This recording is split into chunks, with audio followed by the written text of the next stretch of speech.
पुणे के Swargate rape केस पर फडणवीस सरकार में गृह राज्य मंत्री योगेश कदम के बेतुके बयान से बवाल मच गया है। इस पर विरोधी पार्टियों ने आक्रामक रुख अपनाते हुए सरकार पर हमला बोला। नागपुर में कांग्रेस नेता विजय वडेट्टीवार ने कदम के बयान को लेकर तीखी प्रतिक्रिया देते हुए आरोपी को श्रेय देने का गंभीर आरोप लगाया। नाही, योगेश कदम जे बोलले ते म्हणजे खरं म्हणजे आरोपीला पाठीशी घालण्यासाठी बोलले, आरोपीला वाचवण्यासाठी त्यांचं वक्तव्य असल्याचं भास होतं। मग एका गृह राज्यमंत्र्यांनी वक्तव्य करत असताना थोडं भान ठेवलं पाहिजे। आता हे म्हणजे खरं म्हणजे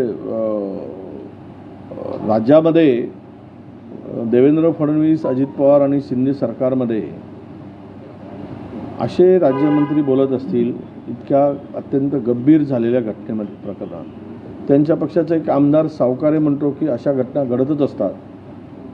असे आता याला काही लाज लज्जा सगळीच काय विकली का या लोकांनी की गुंडाळून ठेवली आहे कमरेला?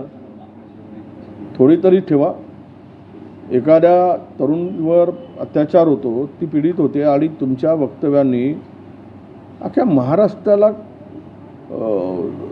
या सगळ्या याच्यामुळं मान शर्मेने घालावं लागतं, शर्मेने मान खाली घालावी लागते। म्हणून मी जे बोललो, माझं जे वक्तव्य आहे ते योगेश कदमांच्या संदर्भात जे बोलले ते पोलीस खात्यांना सपोर्ट करायसाठी बोलले असतील तर याला गृहमंत्री आणि दोनही उपमुख्यमंत्र्यांची सहमती आहे का हे त्यांनी क्लिअर करावं। एक दुसरी गोष्ट, शक्ती कायद्याची अंमलबजावणी करायसाठी आम्ही दोनही सभागृहामध्ये तो कायदा पास केला होता। राष्ट्रपतीच्या स्वाक्षरीसाठी पाठवला गेला। राष्ट्रपतीची स्वाक्षरी का झाली नाही, का करून घेतली नाही? राज्यात शक्ती कायद्याची अंमलबजावणी व्हावी की होऊ नये ही सरकारची काय भूमिका आहे? त्यांना हा शक्ती कायदा महाराष्ट्रात लागू करायचाच नाही का हे त्यांनी स्पष्ट केलं पाहिजे। आता त्यांनी स्वाक्षरी न केल्यामुळे ते विधेयक परत आलं। त्यांनी लहान ज्युडिशरीने त्यांना सांगितलं की हे विधेयक आता आम्हाला लागू करता येणार नाही, ते विड्रॉ करावं लागेल, मागे घ्यावं लागेल। उद्याच्या कॅबिनेट पुढे येईल, ते कॅबिनेट पुढे आणून ते विधेयक मागे घेतलं जाईल। मग सरकार नव्यानं ते विधेयक आणणार आहे का? राष्ट्रपतीची स्वाक्षरी का झाली नाही?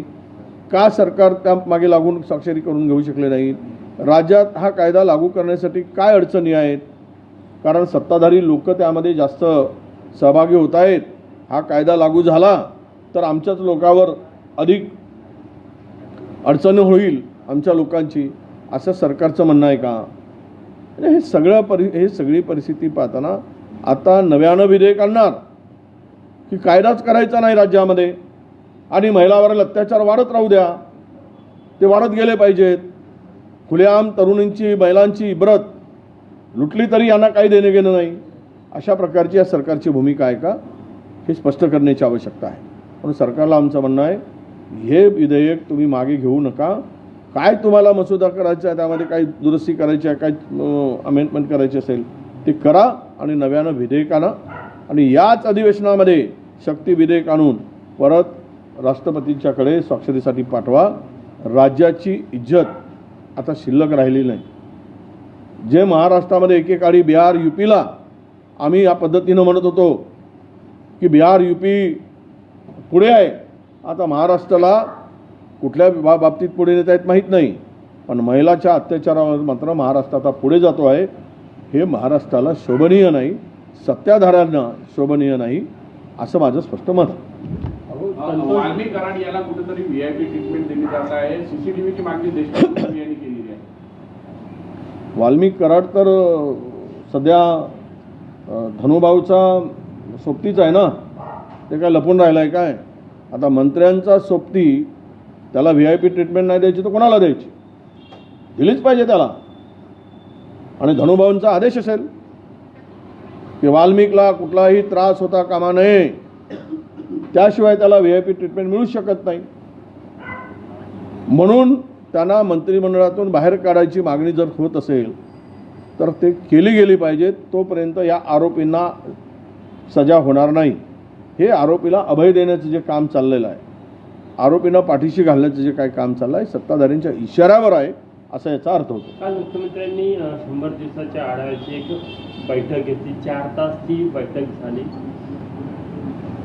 काय वाटतं 100 दिवसाच्या आधारे? नाही, 100 दिवस हे यशाचे आहेत की अपयशाचे आहेत, की कुठल्या कामाचे आहेत, की कुठल्या दृष्टीनं महाराष्ट्राला पुढे नेणार आहे, याचा कदाचित आढावा झाला असेल. पण आम्ही अशी एक आढावा बैठक लावू आणि या महाराष्ट्रात 100 दिवसात या सरकारचं अपयश आणि विशेष करून या सरकारच्या 100 दिवसाच्या काळात झालेले अत्याचार एका पुणे शहराचे मी वाचून दाखवेल तर मला अर्धा तास लागेल.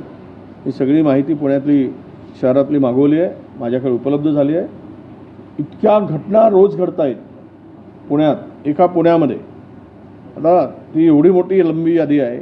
तर मला वाटतं की आढावा बैठक होत असताना पहिली सुरुवात महिलावरील अत्याचारापासून किती वाढलेत, किती कमी झालेत याचा आढावा घेतला तर बरं होईल.